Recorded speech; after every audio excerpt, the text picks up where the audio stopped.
शिवसेनेचे जिल्हाप्रमुख जनाबाई मुंडे मी एक आवाहन करते की येत्या 7 फेब्रुवारी रोजी शनिवारी सकाळी ठीक 7 ते सायंकाळी 5 वाजेपर्यंत सर्कल मर्डसगाव गंगाखेड या ठिकाणी आपल्या शिवसेना उमेदवार शंकरराव निवृत्ती भेंडेकर यांना धनुष्यबाण चिन्हावर बटन दाबून त्यांना प्रचंड मताने विजयी करा. धन्यवाद. राज्यातील पंचायत समिती आणि जिल्हा परिषदेची रणधुमाळी सध्या सुरू आहे. या ठिकाणी परभणी जिल्ह्यातील मर्डसगाव जे जिल्हा परिषद गट आहे त्या गटातून शिवसेनेकडून शिवसेना शिंदे गटाकडून या ठिकाणी जे उमेदवार आहेत मर्डसगाव जिल्हा परिषद गटाकडून शंकर निवृत्ती भेंडेकर हे उमेदवार आहेत. आपल्यासोबत आहेत ते आणि त्यांच्या भगिनी ज्या आहेत या ठिकाणी शिवसेना शिंदे गटाच्या त्या जिल्हा प्रमुख आहेत. आपल्यासोबत आहेत त्या देखील सौ जनाताई मुंडे या आपल्यासोबत आहेत. त्या देखील आपल्याशी संवाद साधणार आहेत. ताई, या ठिकाणी खरोखरच आतापर्यंत एक शिवसेनेच्या महिला जिल्हा प्रमुख म्हणून एक धडाडीचं काम आपण केलेलं आहे. काय सांगायचं आपल्या या ठिकाणी कार्याबद्दल? कार्याबद्दल तर जनता सांगेल. सर्वप्रथम कसं आहे, शिवसेना जशी शिंदे साहेबाची वेगळी झाली तेव्हापासून मी शिंदे साहेबाला कट्टर शिवसैनिक आहे, जिल्हा प्रमुख आहे, पदावर कार्यरत आहे. मग या ठिकाणी सतत कार्य समाजामध्ये जाऊन करून आपण जेव्हा आपल्याला काही फळ भेटतं तर नगर सेवकाच्या जेव्हा निवडणुका होत्या त्यावेळेस आम्ही ट्राय केलं, परत स्थानिकच्या लोकांनी आम्हाला काही जमू दिलं नाही.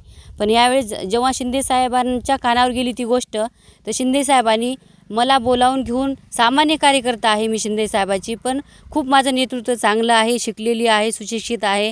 सर्व महिलांना पुरुषांना सर्व गावगावी जाऊन मी सगळ्यांचं काम बघते, त्यांचं काम करून देते, सगळ्यांना शिंदे साहेबाच्या योजना पुरवते.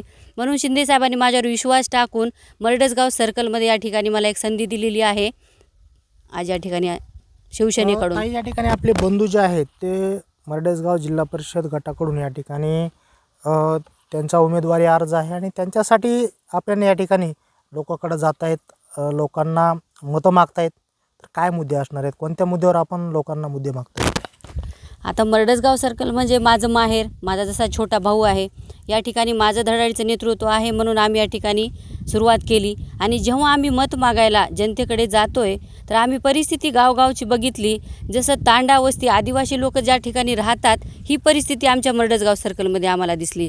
कारण साध्या गोष्टी ज्या आहेत, राशन असू द्या, आधार कार्ड असू द्या, त्यांचे काय घरकुलं असू द्या, अशा सामान्य एक छोट्या गोष्टी आम्ही त्या ठिकाणी बघितल्या आणि प्रत्यक्ष बघून ह्या गोष्टी त्यांच्या जाणून घेऊन आम्ही असं ठरवलं आहे की अगोदर आम्ही जेव्हा मर्डसगाव सर्कलमध्ये उतरलो तर लोकांच्या ज्या वैयक्तिक समस्या आहेत, ज्या शासनाकडून अंमलात आणतात, फुकट त्या राबवतात. शासन योजना भरपूर आहेत, कारण शिंदे साहेबांनी शासन आपल्या दारी आणले होते, पण दारापर्यंत आणूनसुद्धा काही लोक वंचित आहेत. 70% ह्या खेडेगावात लोक वंचित आहेत. ते वैयक्तिक विकास पहिलं तर आम्ही हे धोरण ठेवणार आहेत.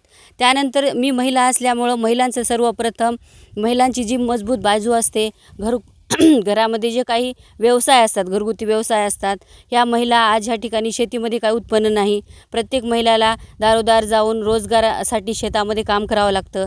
प्रत्येकच महिला काही करू शकत नाही, कोणी अपंग असतात, कोणी शारीरिकदृष्ट्या कमकुवत असतात. अशा महिलांना आम्ही घर बसल्या काही उद्योग प्रत्येक क्षेत्रामध्ये आम्ही या ठिकाणी करून देणार आहोत. जसं की बरेच काही आहेत त्यामध्ये. त्यानंतर शिक्षणाची काही गोष्टी आहेत, जसं की आता डिजिटल बालवाडीपासून तर प्राथमिक शिक्षणापर्यंत काही डिजिटल गोष्टी असतात. हे असं काही शिक्षणाच्या बाबतीत इथं काहीच राहिलं नाही. आम्ही या ठिकाणी जेव्हा जिल्हा परिषद शाळेला भेटी दिल्या त्या ठिकाणी आम्ही जे अध्यक्ष नेमलेले असतात शाळेवर, प्राथमिक शाळेवर, तर त्या प्राथमिक शाळेच्या अध्यक्षाचं असं म्हणणं आलं की हे जे कार्यरत या ठिकाणी होते पहिले लोक, तर या ठिकाणी आम्ही 10 वेळा त्यांच्या दाराला गेलो की आम्हाला ही सुविधा पाहिजे आणि 10 वेळा जाऊन ते स्वतःचे 2,000चं पेट्रोल जाळून आले. काल उदाहरण सांगितलं, 2,000चं पेट्रोल जाळून आम्ही हे सर्व बघितलं, पण आमचं कुठलंच कार्य होत नाही ताई. म्हणजे असे धोरणं या ठिकाणी मला विचारायचं की विकास खरोखर होतोय का या ठिकाणी? इथून मागे तर काही विकास झालेला नाही. जे मोठे रोड, रस्ते, नाले आहेत हे कुठेतरी आपल्याला झालेले दिसतात, पण वैयक्तिक जे लोकांचा विकास पाहिजे, गावोगावी जे विकास पाहिजे, तो कुठलाही विकास आम्हाला दिसला नाही. कोण कारणीभूत कोण आहे या गोष्टीला? कारणीभूत या ठिकाणी स्थानिक लोकच म्हणावं लागतील. कारण प्रत्येक गोष्ट जर आपण वरती गेलो, जे नेते वरती आहेत त्या नेत्यांनी सगळं खालच्या जे खासदार आहेत, आमदार आहेत, स्थानिकचे जे नेते आहेत, अध्यक्ष आहेत, नगराध्यक्षाचे म्हणजे जे काही स्थानिकचे काम करणारे आहेत. आता आपण मरडसगाव सर्कलमध्ये घेतलं, जिल्हा परिषद सर्कलचे जे अध्यक्ष असतात त्यांच्या हातात हे सर्कल आले. ते म्हणजे मला वाटतं कारणीभूत तेच असतात. कारण जनतेचं काम करायचं, जेव्हा आपण जनता आपला मतदान देते ती कशासाठी देते की आपल्याला काहीतरी विकास व्हावा आपला. म्हणजे विकासच होत नसेल तर कारणीभूत तेच असतील 100%.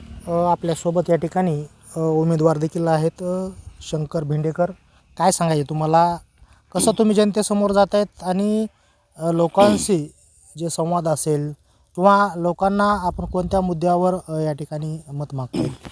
सर्वप्रथम सर्वांना जय महाराष्ट्र. पवित्र तो देश पावन ते कुळ जेथे हरीचे दास जन्म घेते. आपला जो महाराष्ट्र आहे ही संतभूमी आहे, कर्मभूमी आहे. या महाराष्ट्रामध्ये साधू संत, शूरवीर, क्रांतिकारी, समाजसेवक असे भरपूर ह्या भूमीने दिलेलं आहे.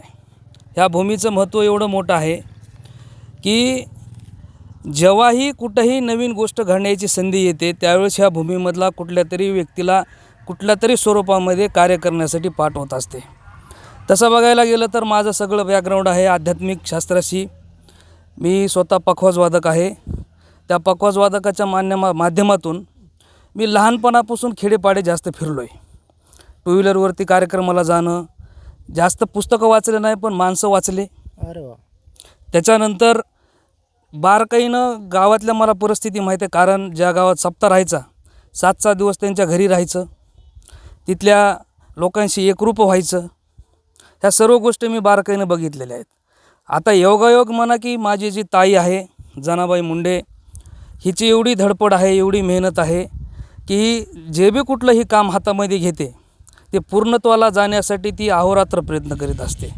आता माझं ह्याच्यामध्ये खूप मोलाचा वाटा नाही, पण माझं सामाजिक कार्य वेगळ्या दृष्टिकोनानं आहे. माझ्याकडं माझ्या क्षेत्रातील 4 ते 5 हजार विद्यार्थी ऑनलाईन शिकतात. हे असं सामाजिक वारकरी कार्य माझ्याकडं आहे. तर मला नेहमी वाटायचं की राजकीय क्षेत्रामध्ये यावं. त्याचं कारण सांगतो. मुळात मी आहे सर्वसामान्य कुटुंबातला व्यक्ती. तिथल्या ज्या आपल्याला लागणाऱ्या ज्या गरजू वस्तू आहेत, मुळात काय आहे, पाणी आहे, राशन आहे, घरावरती छत पाहिजे, लोकांपर्यंत पोहोचण्यासाठी साधनं पाहिजे, शिक्षण पाहिजे. आज आपला जर शिक्षणाचा इथला वर्ग जर धरला, प्रस्थापित लोकांचा असं झालेला आहे की त्यांच्या मुलांसाठी प्लॅटफॉर्म निर्माण करण्यासाठी त्यांना इझिली मिळून जातो. पण एखाद्या कुटुंबातल्या व्यक्तीला पुढे येऊन निवडणुका लढवायच्या म्हणलं तरी अवघड झालेलं आहे.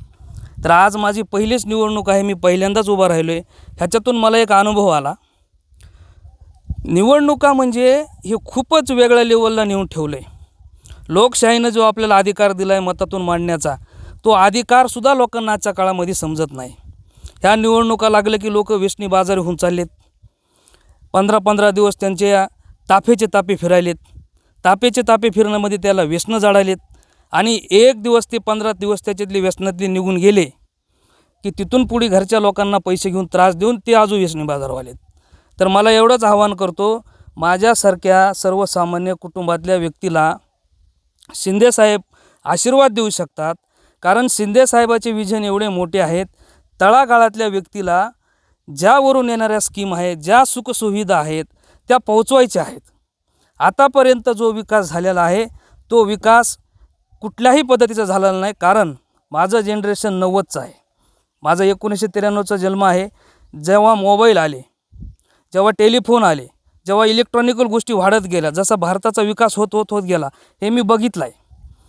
फक्त एवढंच माझं म्हणणं आहे की तरुण पिढीला आणि मतदारसंघातील बांधवांना, मित्र हो, ही लोकशाही आहे. आपण लोकशाहीमध्ये राहतो. आपण कुणाच्या परतंत्रात राहत नाहीत. आज आपले अधिकार, आपले हक्क गाजवण्यासाठी हीच ती वेळ आहे. कारण आपण प्रत्येक गोष्टीतून टॅक्स भरतो. आपण एखादी गोष्टी जर विकत घेतली त्याच्यातून GST जातो. हे कशासाठी चाललं आहे? हे पैसा जातो आहे कशासाठी? हे जनतेच्या सेवेसाठी जातो आहे. तर आम्ही फक्त विकासाच्या मुद्द्यावरती इथं आलेलो आहोत. कारण माझा चेहरा फ्रेश आहे. आज न्यूज महाराष्ट्र 1 चॅनलच्या माध्यमातून जे तुमचा गट आहे, मरडसगाव जिल्हा परिषद गट, तर मतदार जे बांधव आहेत त्यांना काय आव्हान राहील तुमचं? मतदार बांधवांना एवढंच आवाहन करतो की आता परिवर्तनाची गरज आहे. कारण आपण एखादा जर मोबाईल घेतला तर त्याला 1 महिन्यानंतर अपडेट करावं लागतं. अपडेट केल्यानंतरच वेगवेगळे फीचर्स चालतात. तुम्ही तेच माणसं, तेच चेहरे तुम्ही जर प्रत्येक वेळेस निवडून आणत असाल तर तुमचा विकास होणार नाही, आपलं घर सुधारणार नाही, आपली पिढी सुधारणार नाही. त्यामुळं विकासाच्या मुद्द्यावरती माझ्यासारख्या सर्वसामान्य व्यक्तीला एक वेळ संधी द्या. त्या संधीचं मी नक्कीच सोनं करील. कारण संताची ये पायी हा माझा विश्वास.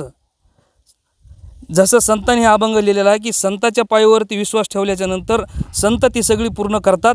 तसा माझा तुमच्या पायावरती मी विश्वास आज माता ठेकून विश्वास तुमचा मी संपादन करतो. कारण तुमच्या एकाही शब्दाला आम्ही तडा जाऊ देणार नाहीत. कारण आम्ही तळागळातली माणसं आहेत. येणाऱ्या 7 तारखेला धनुष्यबाण या चिन्हावरती बटन दाबून येणाऱ्या 7 तारखेला मला मतदानामध्ये भरपूर आशीर्वाद द्या आणि मला प्रचंड मताने विजय करा. जय महाराष्ट्र. रामकृष्ण हरी. कॅमेरामन दत्तासह मी श्रीमंत खांडेकर, न्यूज महाराष्ट्र 1 चॅनल.